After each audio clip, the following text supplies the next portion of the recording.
3, 2, 1. We are live. Okay, go ahead, Sam.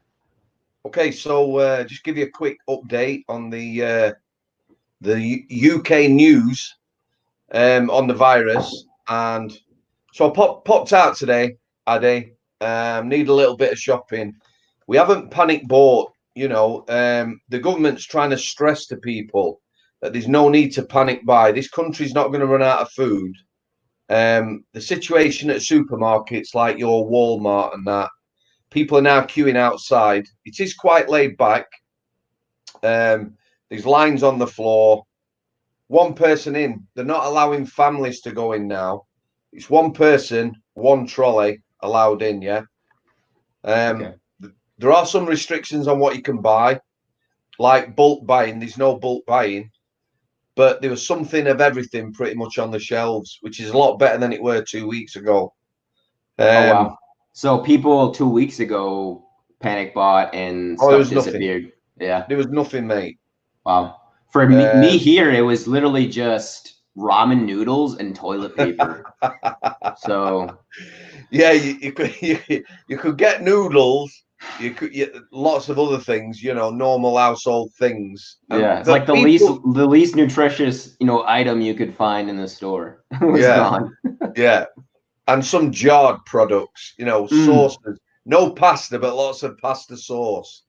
Oh wow. Which is pretty, Yeah. But you have to sort of laugh at that, don't you?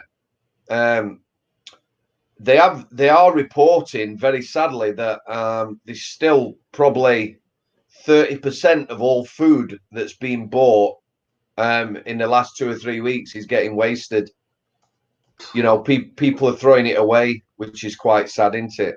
Wow, that's a lot of food, isn't it? Well, they've estimated that people in the store cupboards in this country, there's £1 billion worth of goods. £1 billion.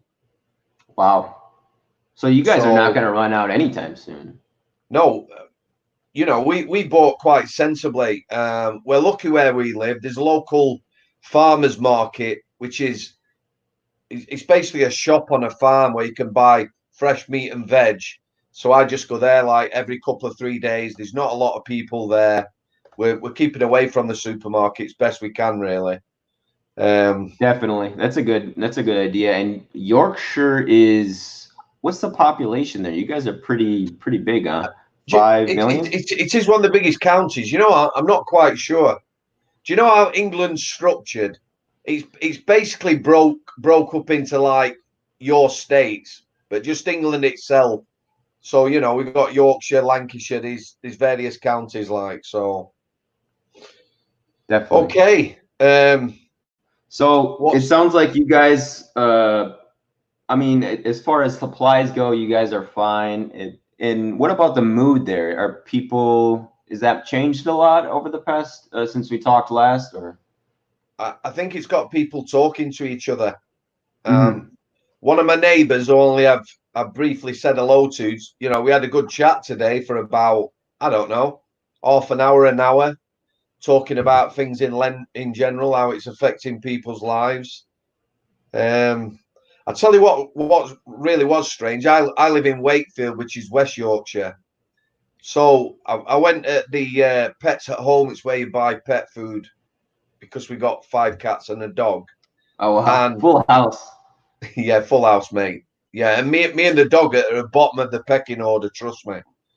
Anyway, what was really strange, there obviously was not a lot of people out because it's sort of in the centre of the town. It was quiet. But something I haven't seen before over here, pretty much everyone was wearing masks. Oh, wow, that's great. That is awesome. Yeah, and that's something that I think, we'll say Western nations are not used to doing. There's almost like a social, like self-consciousness about it. Whereas like in Japan and in Asia, they do this regularly. They just commute, don't they? They wear them for the car pollution and things like that. Yeah, they have to, because the geography there is so much more squished and condensed together population-wise. So they don't really have a choice. So that was a bit strange. It's the first time I've seen that over here. And like I say, there was no big crowds or anything like that. It was you got plenty of room, so that was a bit strange. in the news.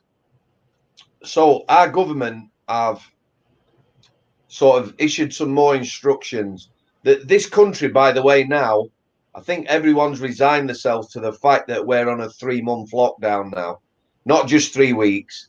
It's going to be at least 3 months. That's what everyone's talking about. So we're talking about midsummer or something like that. So they've said about travel restrictions, although they're not enforceable, what they've said is they don't want people traveling unnecessarily.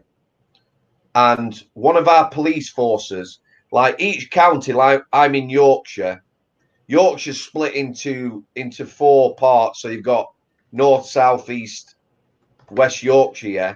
So West Yorkshire has its own police force. One of the police forces, Derbyshire, which is a county in itself, has been heavily criticised.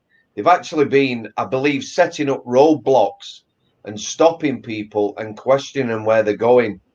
Now, the brief from the government didn't say that. You know, it's not a police state.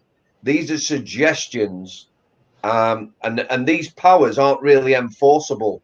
There's even something in the news that one family of 5 or 6 people who were going shopping have been issued with a summons, which means they need to appear in court over charges about the 5 or 6 of them actually going shopping when the government stated that only one person should be going.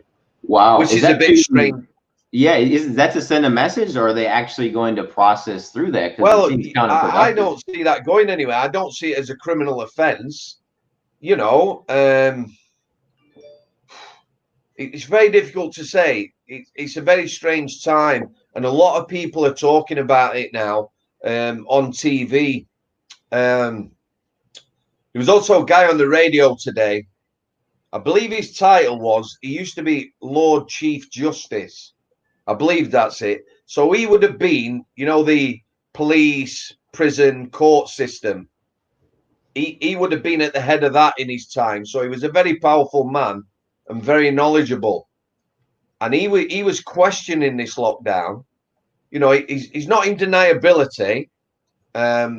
He's not denying a crisis. But what he's saying is that, yeah, the media's reporting this. And he believes the media itself has almost forced the lockdown, you know, with fear-mongering and negativity. And to the point where the government have thought, well, we need to do something and do something now. What do you think about that? Well, you know, he made me think. I mean, there's definitely people who lose their lives, which is very sad. And, you know, he wasn't about that. He wasn't, how he spoke wasn't heartless or thoughtless. You know, he weren't just dismissing people. But he was saying that, you know, we have flu every year that kills so many people. We don't know how many people it kills.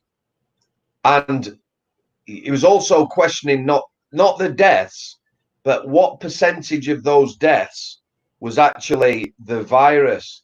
Because like he says, it's affecting people who are really ill. So if someone, bless them, is dying of cancer, and at the end of their life, if they were to catch that virus, it'd finish them. Oh, yeah, what he's saying is the cancer has actually killed them people and not the virus. But that might well get reported as a death due to the virus. You see what I'm saying on percentages? I do. I think that's being really pedantic, though. I mean, if the cancer killed him, I mean, why is he still alive when the virus hit him? You know, like the virus finished him off. So I would say the virus is the thing that killed him. I think it's just questioning. I understand that, yeah, for sure. And I call it the double-edged sword of democracy. That's what I call it.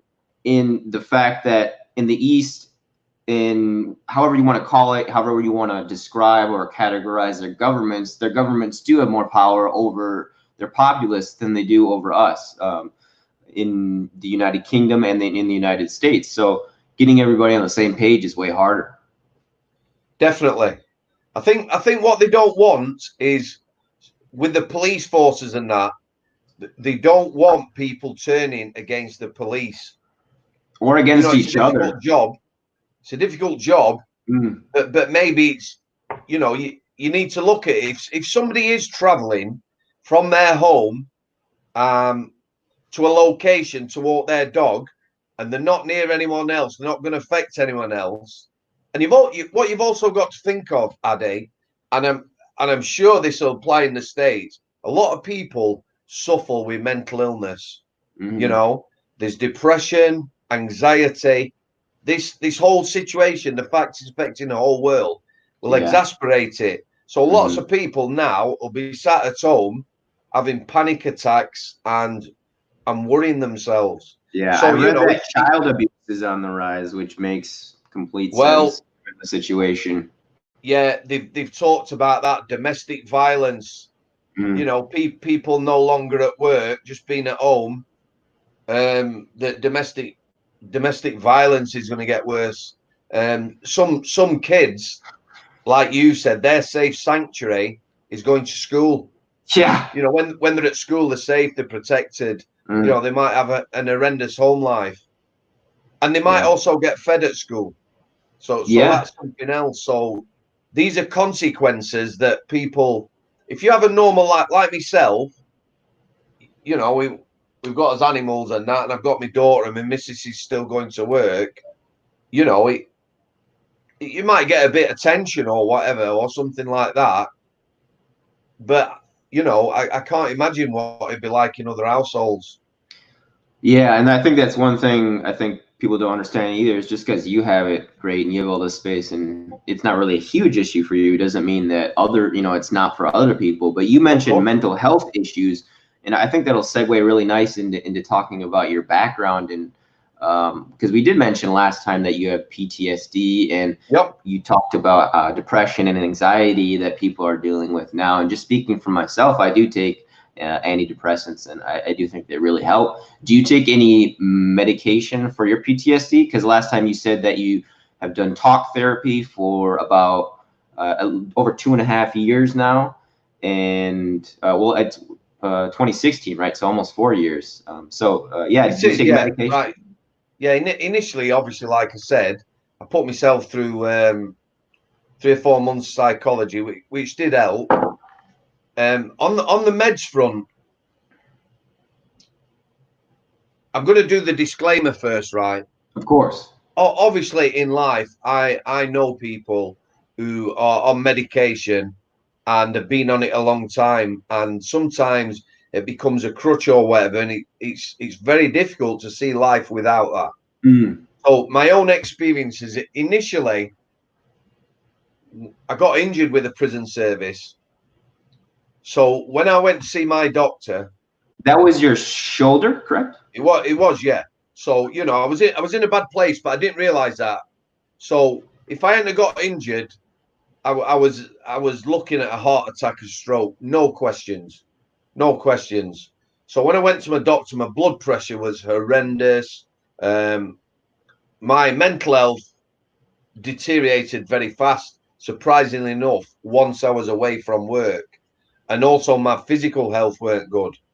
So my doctor was very concerned about that. I started taking some blood pressure medication, a really high dose, to bring that down. And she wanted to try me on some antidepressants. Now, like a lot of men, I'm quite pig-headed, me. So I sort of accepted the blood pressure medication, which, you know, I did need it. I was in quite a high-risk group as well. And initially, I declined it. Anyway, she tried me with probably maybe after a month. She put me on an SSRI, which a lot of people are on. I can't remember the name of it. Anyway, I was on a month. And okay. Yep. For me, it made me more anxious.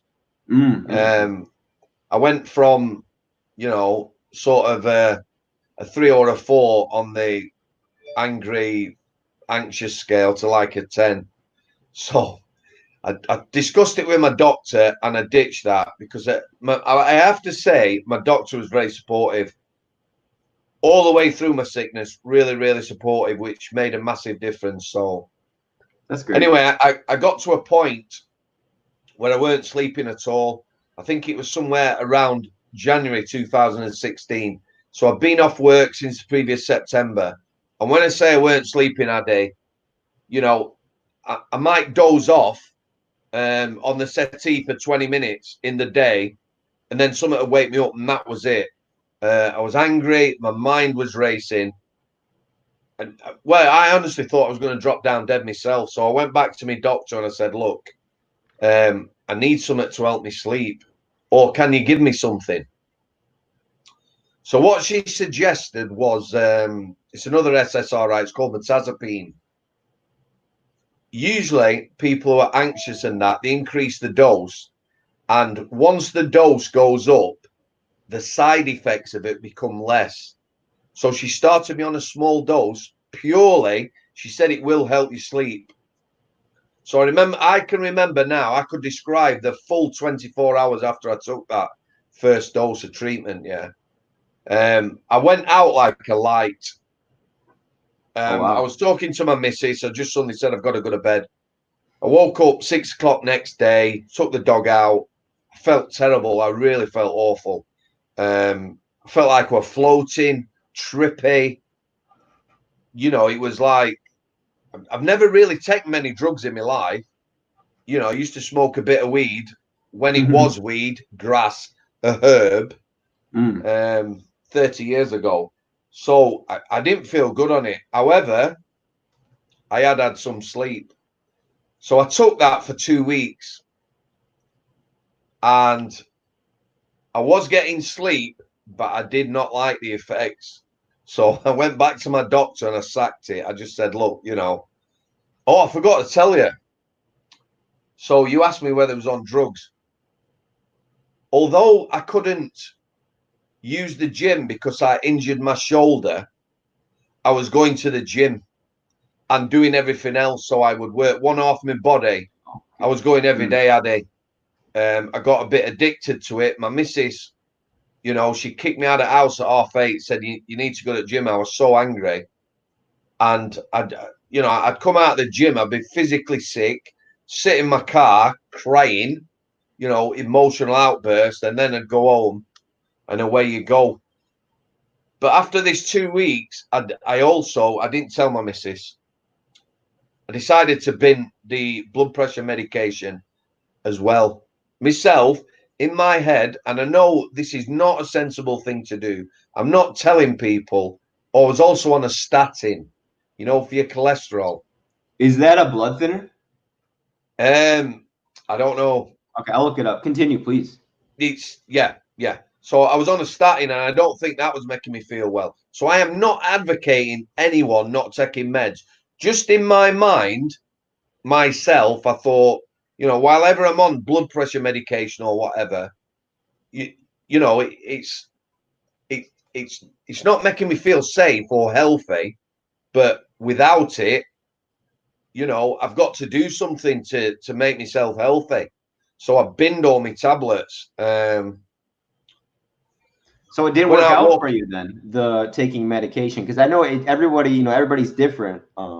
When it comes to that. Do you know the thing where, Addy? The first time I took the metazapine, after 2 weeks, I was sleeping, yeah, which is what I needed. However, I remembered the first day I took it and I thought, how can your body react so badly and you can feel so bad, and 2 weeks later, you feel like you do now? So for me, so what I did then, I binned all my meds. I got out walking with the dog a couple of times a day. I had a neighbour. This is another thing, Addy, that I never mentioned. When I said I had continued therapy, my neighbour, he was an ex-squaddy. You know that word now, don't you? He's an ex-soldier. Yes, sir. So he'd had some bad life experiences. He lived 2 doors from me. So every day for the next 3 or 4 years, I'd knock on. We'd take the dogs out 4 times a day for half an hour. During that time, we talk about prison. We talk about his life as a squaddy, politics, and putting the world right. And after a couple of years, you know, I said to him, you know, having seen some of the bad things he'd been through as a soldier, did you never think about going therapy? And he says, this is my therapy. he says, we've been having therapy for the last 2 years. You know, I've talked to you about things I've never talked about and how they affected me. So that's helping me. That's awesome. So for people, if I had money, Addy, I'd tell you what I'd do, mate. Where I live now, I'd buy a little 2-bedroomed house. I'd get volunteers, you know, so people could drop in during the day, people who have anxiety or just want to talk or get away from things. And I'd just chat to people all day. You know, you don't need to go and see a professional. You don't need to see a counselor. You just have to feel comfortable with someone, and away you go, and it starts flowing. So yeah, and I think it really helps too when people are talking to someone who is maybe not a perfect third party and completely neutral, but maybe someone who's not in your everyday life, or you don't see 6 days a week like your wife or your siblings. Well, exactly. You're not involved, are you? You know, I've always been a people person anyway. I get on well with people. I can empathize. Before we finish, just remind me about the good news, because we ought to have a little bit of, you know, something cheerful every day. Anyway, you know, and that's what I do. And if I got millions, I'd have a little house in Sheffield, and I'd have one somewhere else. You know, just so people could come. No pressure, no professionals. Just have a brew and sit down and talk, and maybe just get away from the life for an hour, because that's what people sometimes need. Definitely. Well, I hope you do fully realize that and actualize that one day. But did you want to switch over into talking more about your prison experience? Maybe you could go into. Yeah, go ahead. You tell me what you'd like to know. Anything. Well, I would like to ask you about Danny G. If you could give a little story on or explanation on who Danny G is. Right. For the people watching, I'll give you a brief outline. In the prison system, there is probably less than 1% of the prison population. So 1 in 100, by whatever skills they've got, and I'll explain skills, they can be problematic. So, for instance, Danny G, very, very powerful lad.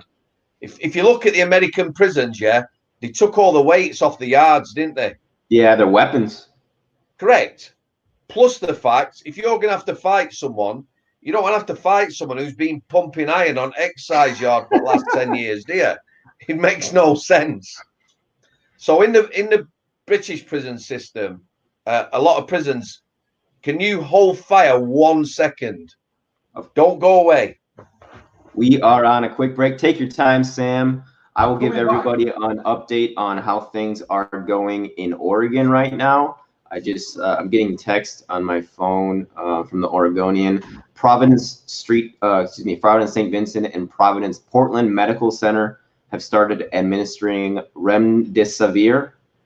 It's a drug developed to fight the Ebola virus as part of a clinical trial that doctors hope can help treat the coronavirus. That's going on here in Oregon. We are live here with Sam Samworth, ex-prison guard / officer from Her Majesty's Prison, Strangeways, also called HMP Manchester.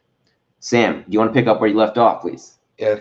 Sorry, mate. That one of the cats knocking on the door. Oh, that'll happen. That happened to me before the other day. Okay, so we're talking about problematic prisoners. So we have gyms in our prisons, and there's some monsters, and he was a monster, very powerful, you know, probably a genuine bench pressing 180 kilos, squatting a couple 100 kilos. So he's a very powerful lad, but aligned to that, been in the prison system a long time.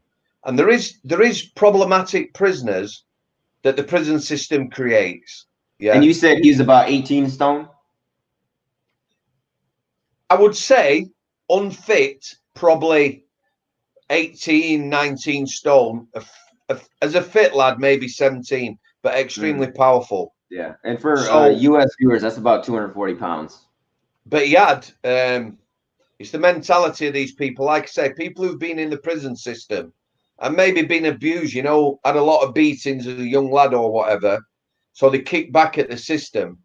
Now, there was a lot of big lads in strange ways who, when it comes to confrontation and restraining them, you know, it maybe take you a little bit longer because of the size.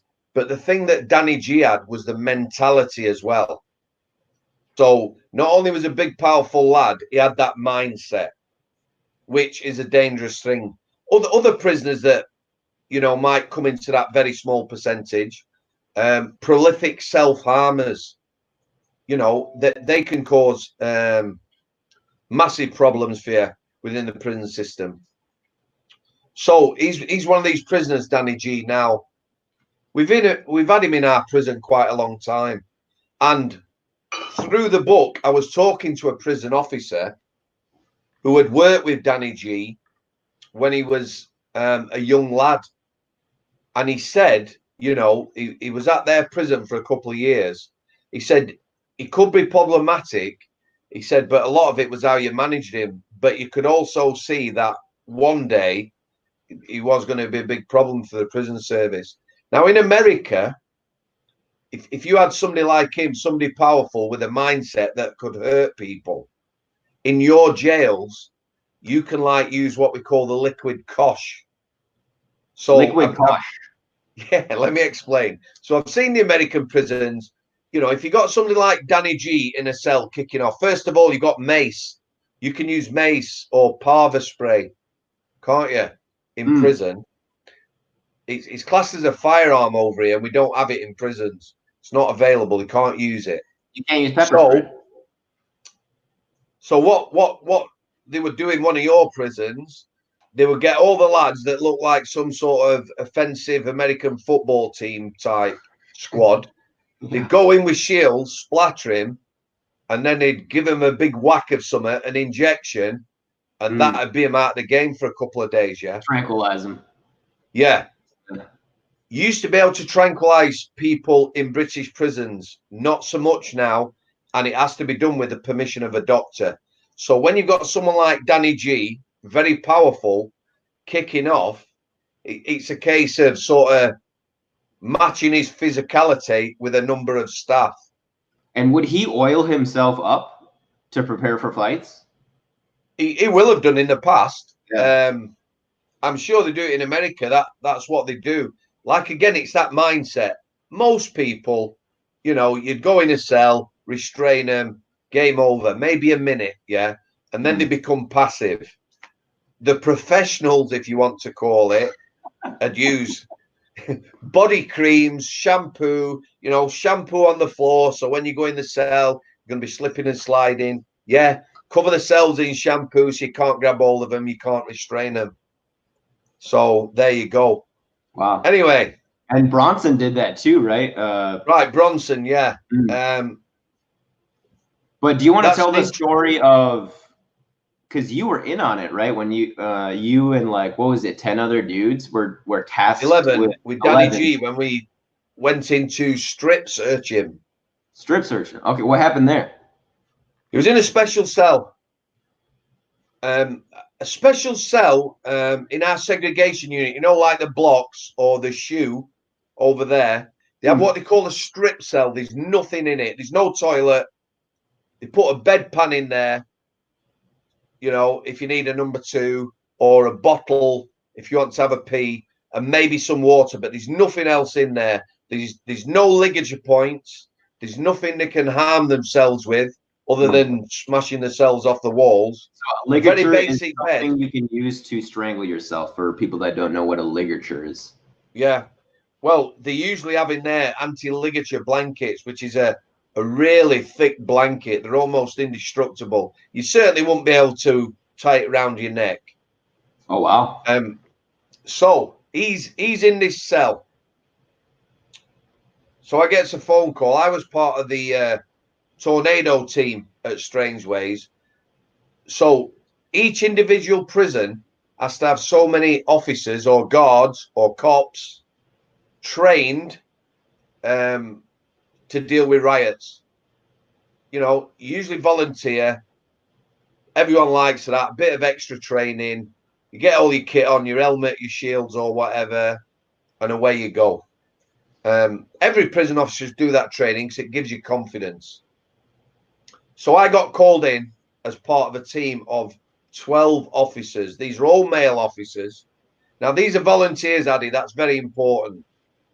If I knew I was going in to restrain Danny G and I could pick 11 other staff in the jail, you know, those 11 staff and myself would have managed him. You know, might have been a little bit of a struggle, but we'd have managed it. So you got to remember that these people have volunteered. We were called in on a Saturday night. So, you know, if you're on a day off, Saturday night's party night, isn't it? Down to the bar, a few beers, something like that. So we all went into the jail. Now, I'm a realist. I know this lad. I know his mindset. And when I got there, I had butterflies in my stomach. Because, you know, it's what he'd done. He was in this special cell and he'd got a lighter and he was threatening to set the cell on fire. Yeah. Okay.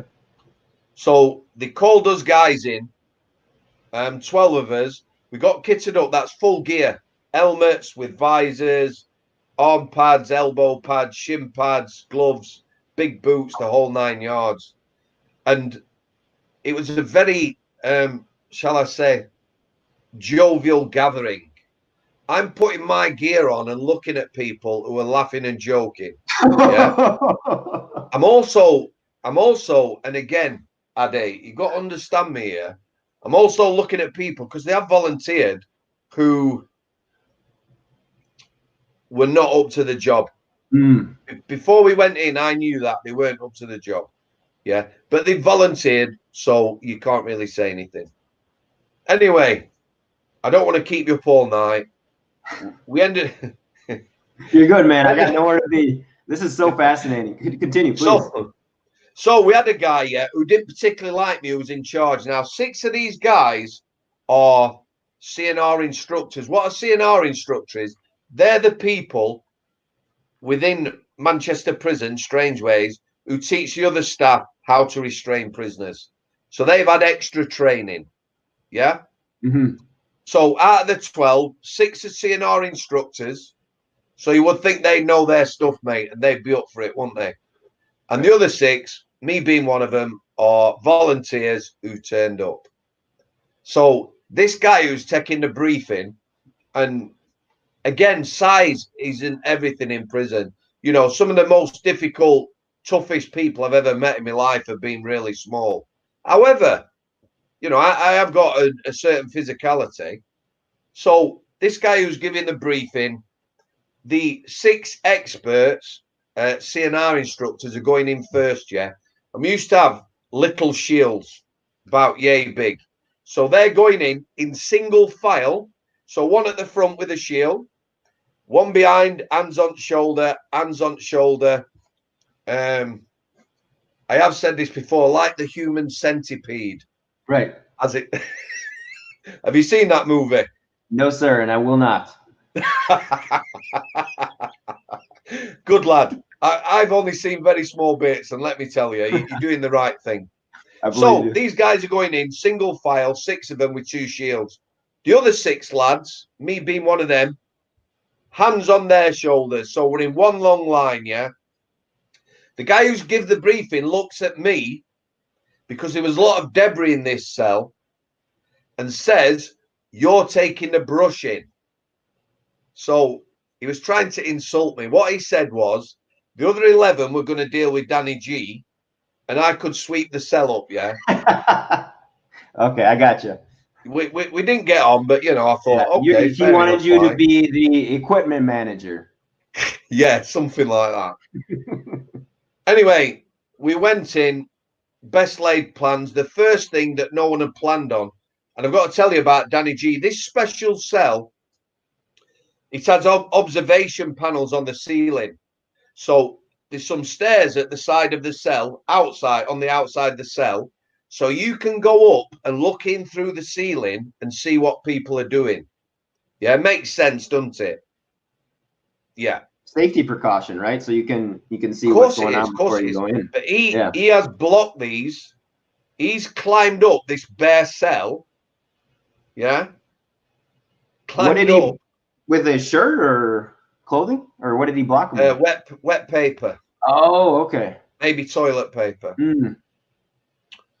So we can't see him. We're going in blind. But we've got this plan. We're in this human centipede. A member of staff opens the door and in we go. First point of fact, the lights were out. He turned the lights out, Danny G, because he was asleep. So no one planned on that. So everyone goes piling in the dark, you know, all fumbling, not knowing what they're doing. Into the bear cave. There you go.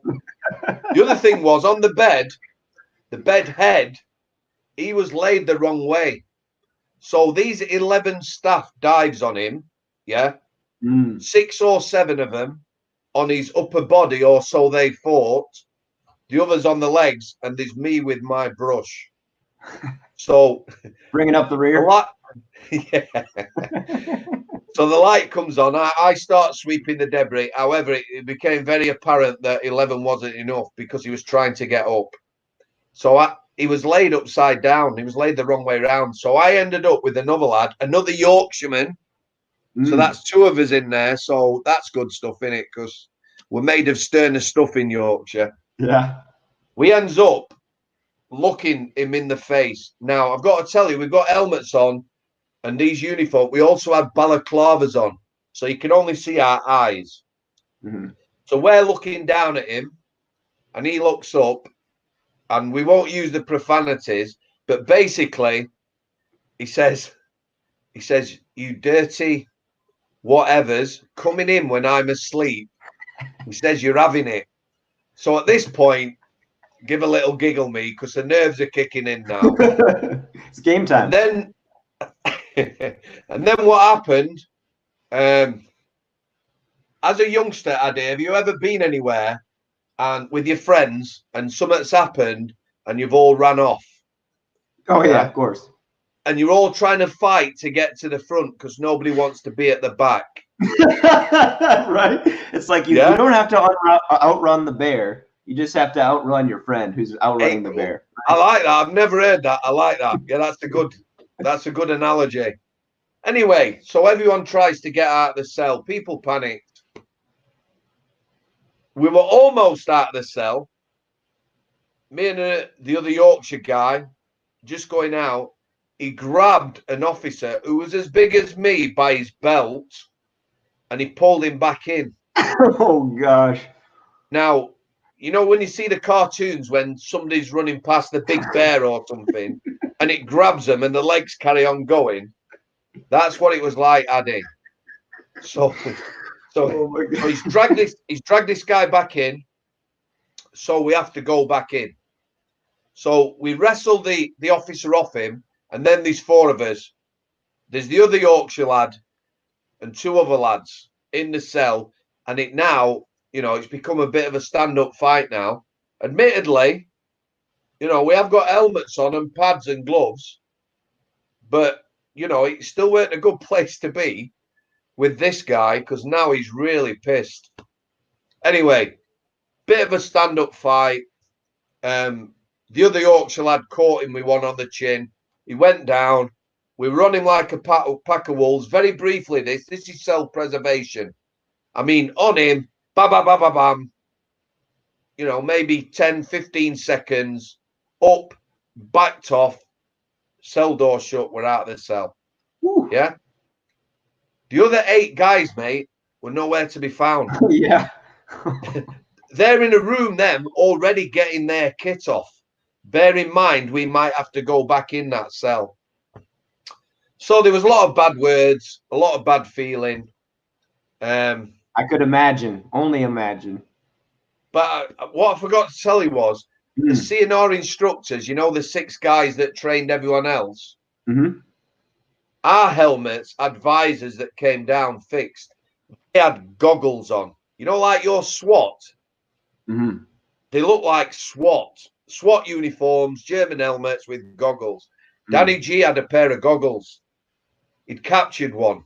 So he's now in the cell with the goggles on, dancing up and down, you know. So one of the managers says to me, "Come with me." So there's a little thing where you can see through the door. So he says, "Danny, give me the goggles." So he says, bear in mind he had a lighter that we were supposed to be taking off him. "Give me some burn." That's tobacco. Burn. So what you have to think now is, we've been in the cell. He's had a bit of an hiding, you know. You de-escalate, or do you get your team kitted back up, 8 of whom are not interested in going back in? So, you know, bit of banter between the manager, myself, and him. He gave him some burn. He handed the goggles over, and that was the end of the night. But that incident sums the prison service up. There's lots of people doing the job who are good prison officers, but contrary to popular belief, they're not all big lads and they're not all fighters. And there's also a lot of female staff who are really good officers as well. You know, you've got a mix. If you were to look at your family, you know, uncles, aunties, friends, neighbours, any one of them could be a prison officer. So there you go.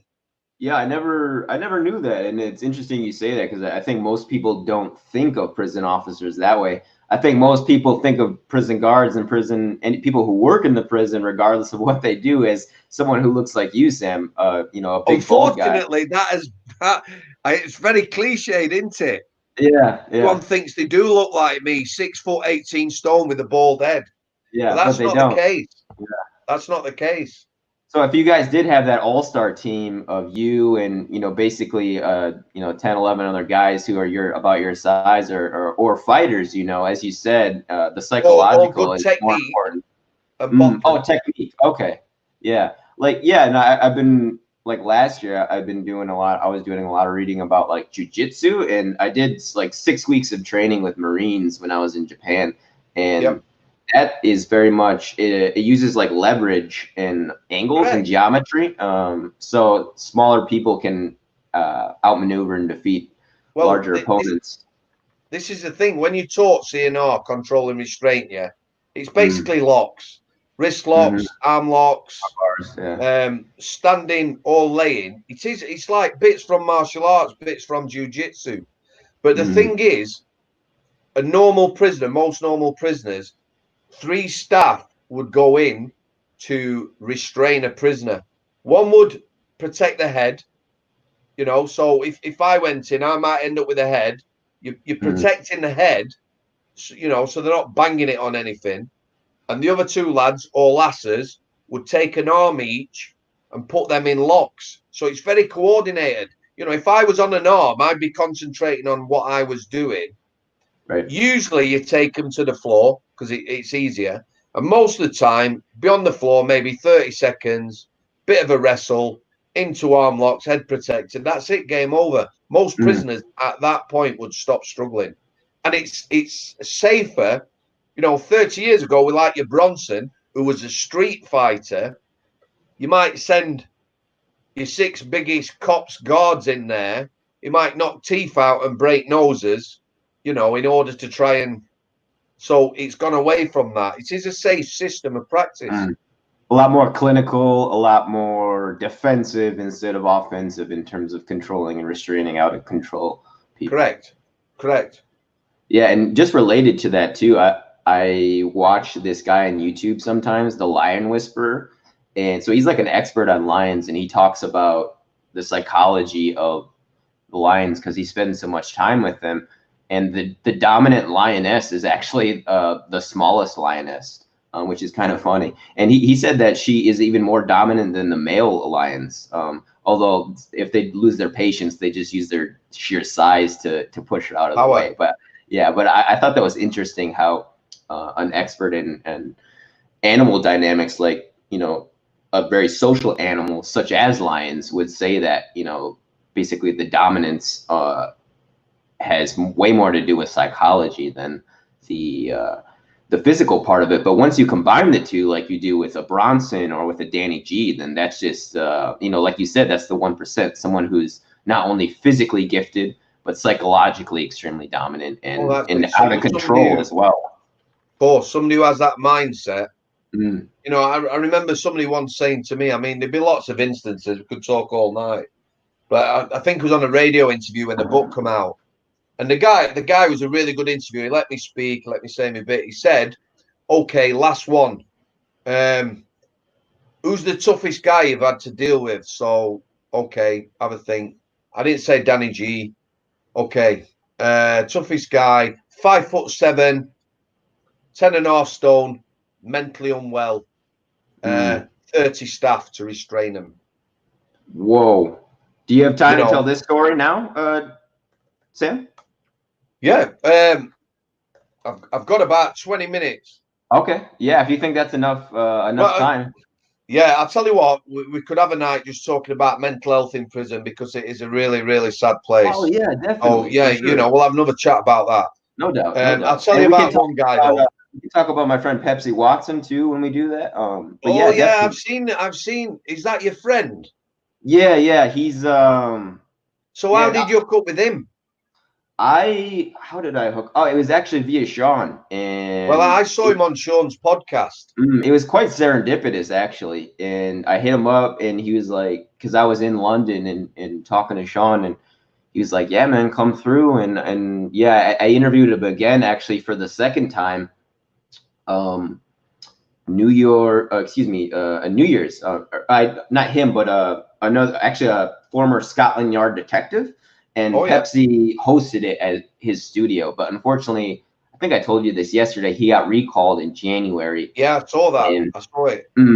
Yeah, so I've been just in correspondence with him and doing letters and stuff. But yeah, just in terms of the mental health thing, we can definitely touch on him. And if people want to check out his channel too, I'll definitely put that in the YouTube description box, as well as my Ptsd Watson videos. I talk about what he's relaying to me in letters and his words of encouragement for people, which is great because a lot of people are in contact with him. And I think it's very important because a lot of these prisoners just don't really have anyone, you know? Well, I've got a couple of letters to write. Somebody on Twitter I was following, he's an American guy. He's done a lot of time and he put a link to a site. So I went on there, I picked one man, one woman. The guy's doing life, and the woman's got about, I think, another 15 years. So I'm going to send. I chatted to him, you know, via private messages. So I'm going to write to them two people because I said, if I write from England, will they be able to write back or whatever? And he says, yeah, you know, they get facilities so they can write to people. So I figured that'd be doing my little bit. They're both in the States? Yeah, they're both in the States. I thought that'd be doing my bit, like, so. Yeah, that's awesome, definitely. And if they have contact info too that you want to share, if anyone wants to get in touch with them, I can definitely share that in the box too. Just let me know. What? I'll get back to the guy. Yeah. You said 10.5 stone? Link. Say that again, mate. Oh, no, I interrupted you. Go ahead, Sam. No, it's okay. If I get back to the guy and get the link, would you put the link up? Because all I did, I asked him about it, clicked on, took me through to a few people. I mean, to be fair, I think some of them are looking for love or something. However, you know, I picked a guy. It's all right, Stevie. I picked a guy, like I say, who's doing 30 years, and the lassie's doing like 15 years. So yeah, definitely. Just looking for pen friends. Yeah, for sure. And I think this is the perfect time to do it too, because everyone has, you know, is in pretty much the same position, more or less. Write a letter every day, no problem, couldn't I? It's not like there's lots of things going on, so. Right, definitely. I will definitely add that in the description, Sam. Just give me the links and I can do it. We'll chat after. Did you want to get to the other dude who was a problem for you? Or well, yeah. Well, we'll have 5 minutes on him. then I'll have to call time. But we'll definitely tell you what. Let's save it then, so people get the full story with all the details. We'll do that let's do tomorrow if you have time to chat tomorrow. Full show on mental health, eh? Definitely, yeah. So tomorrow we'll be talking about mental health. Can we finish on a positive note? Yes, of course, Sam. Go for it. Right. So my missus works in. She's a carer. She works in a dementia home. So the people are pretty much all over 70. There's one old lady who's 100. She's been there 15 years. She's got no family or anyone who visits her. So you know, it's when she talks about her work and that. I sometimes find it quite upsetting, you know, because these people, most of the time, they don't know where they are or whatever, but they do recognize things, and occasionally, you know, for small periods, they'll recognize relatives. Anyway, she phoned me today. So one of our local stores, Morrison's, so just like a Walmart, yeah, they've gone to the home, and they don't have produce from these people. They've gone to the home, they've gone in. They've taken buns and cakes for the old people and the staff. They've taken flowers in. They've stocked the kitchens. This is all for free. And they've sort of thanked all the staff for the work they do as well. And given everyone Easter cards. Wow. So what we're finding is that, you know, these good things are starting to happen. Yeah. I found it very touching. That's awesome, Sam. Yeah, it seems that you are hearing more and more stories of people coming together in a crisis like this, which I think is good. And I think it was confusing too, because I think people didn't actually know how big of a crisis it actually was. But I do think everybody's waking up to it, and then I hope we can continue this trend of, I guess, coming together and helping each other out and helping out the weak among us. Be nice. Too much negativity, mate. I agree, Sam. Sam, thanks so much for your time today. I hope you enjoy the rest of your evening. Looks like you got a beautiful sunset to enjoy. It's been a lovely day. Awesome. So again, we will be alive tomorrow, barring any sort of huge dramatic changes in world politics or our schedules, which neither of us foresee happening. We will be talking about mental health tomorrow, in prison and out of prison. I can talk more about Pepsi Watson and his story, and Sam will share the awesome story of the 150-pounder who took 30 people to take him down. Until tomorrow, Sam, really enjoyed talking with you, and have a great evening. Stay healthy, mate. Stay healthy. Cheers, brother. See you later, mate.